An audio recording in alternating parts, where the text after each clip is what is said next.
아빠가 엄마가 구독하기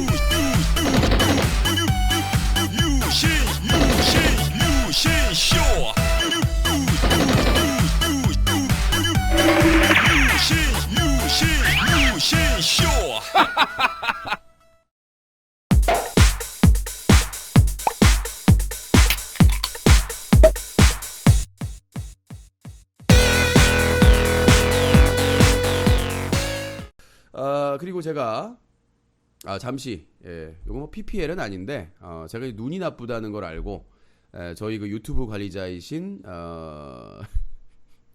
GPD님께서 아는 그 지인분에게 요청을 해가지고 이거 여기 이제 명칭이 뭐야 이게 눈을 시력을 좋게 해주는 이라고 했는데 새로운 히어로의 수술이 필요 없는 기적의 시력 회복 안경 매눈 시력 회복경이라고 하네요. 근데 이제 이걸 선물을 주셨어요. 저를 GPD님이 그분한테 얘기를 하셔가지고 본인이 이제 효과를 봤다고 유신이 안경 쓰는 게서 요게 근데 이제 참 이게 원래 더 컸었는 요게 이제 저는 아직 이렇게 끼면 잘 안 보이게 하루에 30분씩 해야 된다. 이거 어떻게 하면 좋아요, 이게? 상당히 이게 이제 원래는 더 거대했어요. GPD님이 하실 때는 보여주셨을 때는 근데 요게 히어로의 탄생입니다. 요즘 뭐 데드풀이라고 나오지 않습니까?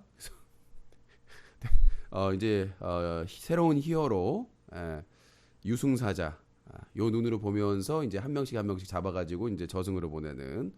근데 요거를 하루에 30분씩만 이렇게 끼고 생활을 하면은 시력이 회복된다고 합니다. 신기하죠? 그래서 이제 유신도 안경을 벗을 수가 있어요. 이제 유신이 이 미모를 가릴 필요가 없다. 그래서 이름이 매눈이에요. 매눈. 매가 눈이 좋잖아요. 하늘에서 시력 회복경이라는 건데 수술 없이 시력이 회복된다고 하는. 이게 어떤 효과냐면 우리가 TV에서 그런 거 나오잖아요. 뭐죠? 먼 곳을 자주 봐라. 그러니까 그렇잖아요. 저기 먼 곳을 자주 보면 시력이 눈이 이렇게 그 시신경들이 잘 보려고 이렇게 노력을 하다 보니까 집중해서 보다 보면 이 눈에 피가 몰리면서 이제 시신경들이 이제 이렇게 하면서 눈이 회복된다는 게 있는데 우리가 바쁘다 보니까 그게 회복이 안 되잖아요. 그래서 요걸 선물해 주셨어요. 매눈 시력 회복경. 다시 한번 그 관계자분들과 그리고 소개해 주신 GPD님께 감사의 인사를 드리도록 하겠습니다. 빨리 송중기와 김수현 얼굴로 회복할 수 있도록. 그래서 수시로 이게 그 역할을 이게 해주는 거예요. 끼고 있으면 이 눈이 멀리 보는 효과를 나타내는 거예요. 그러니까 요걸 하면서 멀리 보는 걸 하면은 같이 효과가 있다고. 진짜로 안경을 벗었어요. 나는 원래 라식이나 라섹 수술을 한 줄 알았는데 선물 감사하게 쓰겠습니다. 히어로의 탄생. 매눈맨. 매눈. 이름을 그냥 매눈으로 하면 되겠네요. 어디선가 악당 BJ들이 있으면 범죄 BJ들이 있으면 미스터 매눈이 가서 저걸 끼고 귀시화되기를 알려준다. 뭐 이런 컨셉으로 가면 될 것 같습니다. 자, 그렇게 될 것 같고요. 자, 이렇게 좀 스케치 좀 해봤고요. 시사적인 내용 간단하게 얘기하고 하도록 하겠습니다. 그럼 너무 많이 얘기해봐야 어차피 알아듣는 사람도 별로 없으니까. 자, 북한 해외 근로자 임금 강제 상납 내부 고발. KBS가 북한 인력 송출 회사의 내부 영상과 임금 장부를 최초로 확보해 분석했는데 번 돈 상당액을 거의 뺏기다시피 당국에 상납하고 있다. 자, 요거에 대해서 오해하신 분도 있겠습니다만 제가 이걸 좀 설명을 드리면 저도 이제 다른 데서 들어가지고 북한은 사회주의입니다. 그렇죠? 북한은 사회주의를 표방하고 있어요. 그러니까 일을 하면 그걸 모아서 배분을 해주는 방식입니다. 그러니까 뭐라고 해야 되나? 이렇게 뭐라고 하지? 그러니까 사실상의 북한의 돈 가치가 하락을 했기 때문에 그러니까 다른 데서 받게 되면 돈으로 그걸 나눠주면 화폐로 나눠주면 뭘 못 사요. 물가가 너무 비싸가지고 그래서 현물이나 이런 걸 나눠줍니다. 그러니까 이거는 북한의 체제를 이해하고 얘기를 해야 돼요. 지금 그러니까 KBS나 이런 데에서 뭐 해외 근로자의 임금을 뭐 얼마를 빼갔다, 무슨 뭐 개성공단에 북한 근로자의 뭐 임금을 상당수를 뭐 어디 몇 호실에서 빼갔다 이런 얘기를 하는데 요거는 북한 체제의 기초도 모르는 사람들이 얘기를 하는 거예요. 그러니까 북한은 사회주의를 표방하기 때문에 물론 독재지만 그러니까 일을 하면 그거에 대한 현물이나 이런 것들을 지급해서 생활을 하는 거예요. 그러니까 원래는 북한 화폐를 해서 그걸 돈 주고 사야 되는데 그게 안 돼. 그게 화폐 개혁이 실패해가지고 그 화폐 몇 년 전에 그 화폐 개혁 했던 사람 총살당했잖아요. 그러니까 사실상의 화폐 역할을 못 하고 있기 때문에 달러벌이나 외화벌이를 해가지고 그거를 북한 그 뭐 노동당이든 군부든 있든 어떤 조직에서 그거를 흡수를 해가지고 그거를 배분해 줍니다 현물로. 그러니까 요거는 뭐 임금 강제 상납을 한다 이거는 북한의 체제 기본도 모르는 정말 허접하고 천박한 인간들이 얘기를 하는 거예요. 그러니까 나도 아는데 기본 나도 아는데 그러니까 뭐 개성공단에서 일하고 임금을 뭐 착취를 했다 뺏어갔다 이런 개념을 그러니까 어떻게든 뭐 북한을 까고자 하는 건 알겠는데 그렇다고 해서 팩트를 호도하면 안 된다는 얘기죠. 우리나라는 자유시장 경제 체제이기 때문에 자기가 임금 받아가지고 자기가 받아서 세금 내고 자기가 쓰는 게 맞아요. 북한은 그게 아니라고. 북한은 그 북한의 허락을 받고 노동당이 너희는 저기 군부의 허락을 받고 중국이나 러시아나 다른 지역에 가서 일을 하는 거야. 그 어떻게 보면 특권이야 그거는. 아무나 갈 수 없어요. 그렇게 하고 걷는 거야. 걷어서 다시 분배하는 거야. 사회주의를 표방하기 때문에. 그런데 뭐 우리가 뭐 북한에서 배급한다 이런 얘기를 하잖아요. 그러니까 제발 좀 우리 저 언론사에서 이런 좀 허접한 건 좀 안 했으면 좋겠어요. 상식적으로 그 시스템을 이해하고 비판할 건 비판하고 해야지. 우리하고 경제 구조가 완전히 다른데 그걸 가지고 뺏었다 각취했다 이건 좀 아니잖아요. 그렇죠? 분배 방식이 다르기 때문에. 자, 요건 그렇게 얘기를 하고요. 넘어가고요. 필리핀에서 북한 진텅어 몰수 근거는 자, 유엔에서 대북 그 제재안을 했는데 필리핀이 아싸라비아하고 북한의 그 배를 몰수했어요. 필리핀은 아싸라비아지. 아싸 배 하나 득템. 필리핀이 뭐 걔네들이 하고 싶어서 했겠어요? 하라고 하니까 아싸 우리 거다.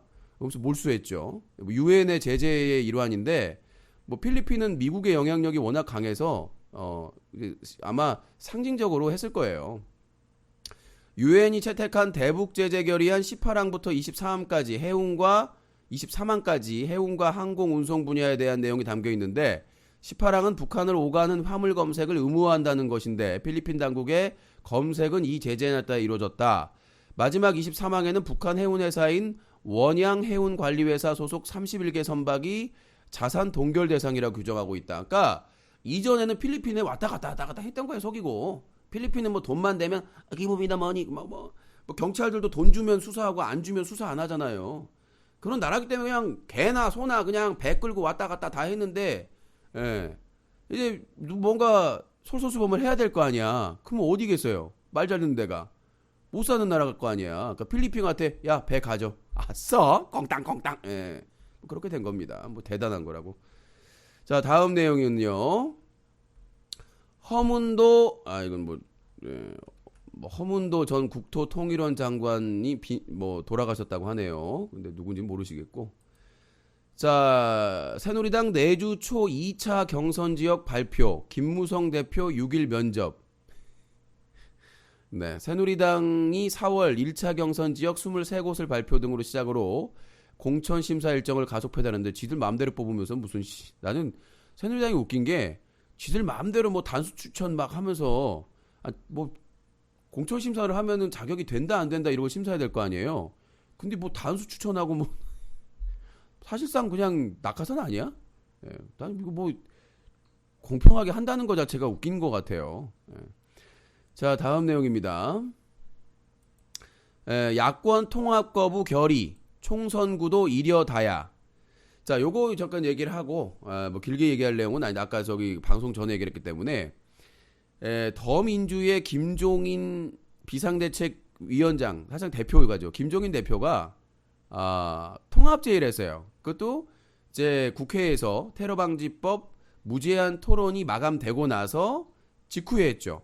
근데 그때 그 무제한 토론이 중단된다는 걸 누가 유출시켰어요. 비상대책위에서 얘기를 했었는데 그거를 누가 유출시켰습니다. 어떤 인간이. 그러니까 내부에 첩자가 있다는 거죠. 예전에 그 대선에서 문재인 안철수 단일화할 때도 계속 그걸 다 빼돌렸잖아요. 그 다음에 김한길 안철수 당 통합할 때도 계속 그거 빼돌렸고 뭐 협상안이나 이런 것들을 그래서 했었는데 그 이제 이 무제한 토론이 야당 후보자들 그러니까 그 국회의원들을 알리고 그 지지율이 급등했단 말이죠. 실제적인 그 지지율이. 근데 이제 이거를 마감하게 되면 그게 빠진단 말이에요. 왜? 야 끝까지 해야지 왜 멈추냐? 그런 내용이 난단 말이에요. 그래서 김종인 대표가 더민주의 김종인 대표가 승부수를 던졌죠. 야 통합하자. 안 되겠다. 그러니까 안철수 그 국민의당 대표가 땡 된 거예요. 자기는 상상할 수 없는 수였거든. 그러니까 던지니까 안철수가 반발했습니다. 이거는 뭐 말이 안 되는 얘기다. 근데 다른 사람들은 술렁거렸죠. 왜? 더민주에서 공천 못 받을까봐 나온 사람들인데 그걸로 추정되는 사람들이 포함해서 또 말을 잘해야 돼요. 공천 못 받아서 나온 사람, 재판 중이라서 나온 사람. 그러니까 자기 스스로가 알지 그 기준을 아니까 공천 그 룰을 제한되는 룰을 그러니까 자기들이 평가를 돌려보고 안 된다니까 그냥 우르르 나온 사람들이거든. 예. 뒤가 뭐 구리거나 아니면 안 될 것 같거나 뭐 한 게 없다거나 그런 사람들이기 때문에 술렁거린 거야. 우리가 그럼 공천 받을 수도 있어? 이 희망이 있는 거죠. 왜냐? 호남이야 진검승부하면 돼요. 어차피 야당이 될 거니까. 어부지리로 여당이 되는 경우는 없을 거예요. 제가 생각하기에는. 근데 서울이 문제야. 중요한 거는 서울, 충청권 뭐 이런 쪽 이런 박빈 지역이 문제이기 때문에 근데 내가 보기에는 국민의당은 될 사람이 없어. 지금 당의 지지율이 거의 지금 3분의 1 토막 나가지고 그 조선일보에서 리서치 설문조사한 내용을 보면 지지율이 정의당하고 몇 프로 차이가 안 나요. 정의당한테 초월당할 위기야 지금. 그 지경에 있는데 무슨 자기들이 선택권이 있겠어요. 근데 안철수가 자존심으로 버티는 이유가 뭐냐면 안철수 머릿속에는 대권밖에 없다는 얘기예요. 누가 봐도 저번에 당에서 나오면서 뭐라고 그랬습니까? 조기 전당대회 개최해서 나도 후보로 나가고 문재인 후보도 나가서 해가지고 당대표를 뽑자. 이거는 안철수라는 사람의 머릿속에는 대권밖에 없는 거야 지금. 총선 패배해서 날려가지고 국민들이 고통을 또 받아야 된다는 거는 생각도 안 하고 있다는 얘기예요. 저는 국민 중에 한 사람으로서 지금까지 안철수가 잘했으면 좋겠다. 정치 신이니까 좀 더 배려하고 기다려줘야 된다 이렇게 얘기했는데 그 사람 머릿속에는 서울시장이든 총선이든 그게 없어. 오로지 대선밖에 없는 거야. 그러니까 무대뽀로 가는 거죠. 지금 국민의당에 있는 사람들 중에 국민의당에 대한 충성도가 얼마나 될 것 같아요. 그냥 필요에 의해서 공천 못 받고 자기가 주도권 못 잡으니까 나온 사람들이 뭉쳐있을 뿐이지 그 사람들이 무슨 의미가 있냐고. 그런 사람 데리고 자기 세력을 결집해가지고 돈은 있으니까 차기 대선을 노려보겠다 이런 생각으로밖에 추정이 안 된다는 얘기죠. 부끄러워하지 말아야죠. 국민들이 고통받고 자살률이 1위고 취지가 안 돼가지고 지금 국민들이 손가락 빨고 있는데 자기의 개인적인 정치적인 이득을 위해서 국민들을 희생시켜야 될 것 같습니까? 전 누가 앞으로 나서라는 얘기가 아니에요.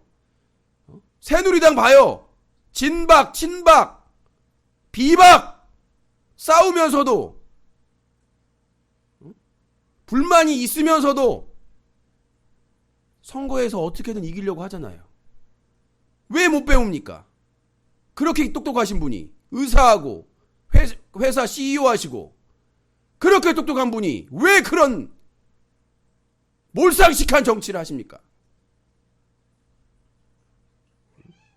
저는 선거의 결과는 누구를 찍었던 받아들여야 되는 거라고 생각을 해요. 아니, 야권을 지지하는 사람도 있으면 여권을 지지하는 사람도 있을 거 아닙니까? 아, 나는 야권 지지자니까 여권이 이해가 안 돼. 난 여권 지지자니까 야권. 이건 정말 몰상식한 거예요. 어떻게 저렇게 단칼로 거절을 합니까? 김종인 더민주 대표가 정치적인 여러 가지 그 계산을 해가지고 던진 수라고 하더라도 그렇게 받는 건 아니죠. 몰지각하게. 검토해 보겠다. 우리는 이겨야 된다. 국민을 위해서 테러방지법 이런 사태에 대해서 테러방지법 무제한 토론하는데 안철수 나왔습니까? 김한길 나왔습니까? 천정배 나왔습니까? 정동영 국회의원 아니라니까 모르겠지만 그 사람들 나왔어요? 안 나왔습니다. 국민들의 프라이버시나 사생활이 완전히 까발려질 위기에 있는데도 불구하고 그 사람들은 나오지 않았어요. 문재인이야 이제 당대표 물러가가지고 백의종군 하니까 나올 수가 없었죠. 마수님 팝콘 1개, 2개 감사합니다. 3개 감사합니다. 4개 감사합니다. 그래서 저는 안철수가 제대로 된 정치인으로 거듭나기 위해서는 그 헛바람부터 빼야 돼요. 지금은 대선을 얘기할 때가 아닙니다. 나는 안철수가 유력한 대선 후보라고 인정합니다. 근데 지금은 총선이잖아요. 한 달밖에 안 남았잖아요. 근데 지금 대선에 욕심을 가지고 있으면 말이 됩니까? 총선에 지면 대선도 없어요. 모든 법률안이나 이런 것들을 만들어내고 하는 시기가 총선 승리로 그 다음에 그 국회의원들이 그걸 짜내는 건데 서포터를 하고 지켜줘야 되는 건데 BJ 마수님 팝콘 감사합니다. 그래서 저는 안철수 의원한테 대표한테 얘기를 하고 싶습니다. 계속 그러시면 진짜 새누리당 이중대 됩니다. 진짜 새누리당 이중대 돼가지고요. 국민의 완전히 모든 미움을 다 받게 될 겁니다. 예전에 정치 데뷔하기 전에 대학생들하고 토크 콘서트 하면서 얼마나 희망을 줬습니까? 근데 왜 실제 정치에서는 10년, 20년 구태 정치 한 사람보다 더 구정치예요. 새 정치가 아니라 구정치입니다. BJ 마수님 감사합니다. 그래서 저는 이 부분에 대해서는 분명히 안철수 대표가 책임을 져야 된다고 생각해요. 난 나머지는 기대도 안 해요. 김한길, 정동영, 천정배 나는 기대도 안 합니다. 그 사람들이 새 정치할 거라고 믿는 국민은 한 사람도 없다고 생각해요. 이익 때문에 그 사람을 지지할 때 난 그 사람들이 지금까지 해온 정치 해먹을 만큼 해먹지 않았습니까? 정동영 통일부 장관 했죠. 열린우리당 당의장 했죠. 국회의원 몇 번 했습니까? 천정배 법무부 장관 했죠. 아니 누구보다도 노무현 정부에서 혜택을 다 누리고 살았던 사람들이 이제 와가지고 뭐 친노 패권주의? 뭐 친노 패권주의 누가 그 혜택은 다 누렸는 아니 노무현 정부의 혜택은 지들이 다 누려놓고는 자기들이 다 누려놓고는 이제 와서 뭐요? 친노 패권주의? 예? 난 이해가 되질 않습니다. 그 권세와 권위 다 누려놓고는 이제 와가지고는 무슨 더민주의 친노 패권주의가 문제다고요? 그리고 안철수 대표님 뭐 하셨습니까 지금까지 우리나라 국민을 위해서? 그냥 기업하시면서 돈 버셨잖아요. 주식에 가치 올리셨잖아요. 자기를 위해서, 자기 회사를 위해서, 국민을 위해서 일하신 적이 한 번이라도 있나요? 나는 예전에 그 국정원에서 이탈리아 스마트 해킹 프로그램 그거 할 때 그 조사 그 위원장 맡으셨잖아. 난 기대했었어요. 그래서 자근형하고 뉴스 보면서 그래도 기대가 된다. 안철수가 좀 잘했으면 좋겠다. 하기는 개뿔? 밝혀낸 거 있어요? 아니 김한길하고 안철수 때 권은희 광주 그 반발 일으키면서까지 천정배 탈당까지 하면서 그 공천해가지고 권은희 의원이 밝혀낸 거 있어요? 난 정말 실망적이에요. 무죄 나왔잖아요. 김용판. 나는 그 사람들이 들어와서 많은 걸 밝혀낼 거라고 기대를 했었어요. 정치는 실력이에요. 말로 하는 게 정치가 아니에요. 이미지로 정치하는 게 아니에요. 자기가 그거를 밝히려고 들어왔으면 밝혀내야 되는 거 아닌가요? 아무튼 그렇습니다. 아우 너무 흥분을 했나요? 네. 아빠가 엄마가 구독하기